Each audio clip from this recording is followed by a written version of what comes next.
Sveiki visi! Sveiki sugrįžę į mūsų kanalą, kuriame nušviečiame svarbias sveikatos temas. Šiandien kalbėsime apie paplitusį mitą apie insultą, kad insultas visada sukelia fizinį silpnumą. Tai klaidingas supratimas, kuris netitinka insulto sudėtingumo ir jį patyrusių žmonių atsparumo. Insultas gali paveikti smegenis nesuskaičiuojamais būdais ir sukelti ne tik fizinių, bet ir kitų sunkumų. Pasinerkime į tikrąją istoriją ir skleiskime informaciją.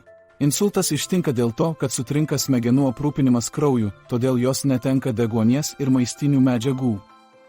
Insultą gali sukelti užsikimšimas, išeminis arba kraujavimas hemoraginis, o padariniai priklauso nuo to, kurioje smegenų dalyje jie pasireiškia ir kokio sunkumo yra. Gerai žinomas poveikis yra fizinis silpnumas, ypač vienos pusės. Tačiau tai dar ne viskas. Insultas taip pat gali sukelti kalbos ir kalbėjimo sunkumų, dėl kurių sunku kalbėti, suprasti, skaityti ar rašyti. Atminties, dėmesio ir problemų sprendimo sunkumų, dėl kurių pasikeičia žmogaus mąstymas ir kasdienių užduočių atlikimas. Regėjimo problemų, kurios gali pasireikšti nuo dalinio iki visiško regėjimo praradimo ar dvigubo matymo. Emociniai pokyčiai, įskaitant nuotaikų kaitą, dirglumą ar depresiją. Dėl tokio plataus poveikio insulto pasekmių spektro atsigavimas yra labai individualus.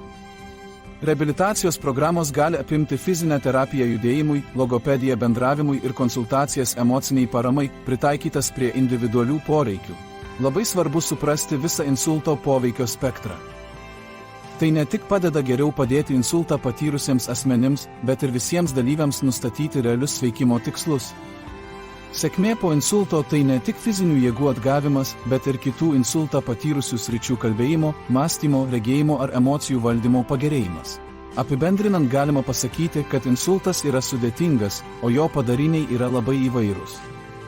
Paneigę mitą, kad visi insultai sukelia fizinį silpnumą, mes atveriame kelią tikslesniam ir viltingesniam insulto atsigavimo supratimui. Šios žinios yra galia, jos padeda užtikrinti geresnę priežiūrą, veiksmingesnę reabilitaciją ir galiausiai geresnį insultą patyrusių žmonių gyvenimą. Atminkite, kad kiekvieno insulto kelias yra unikalus, tačiau visada yra vietos vilčiai ir pažangai.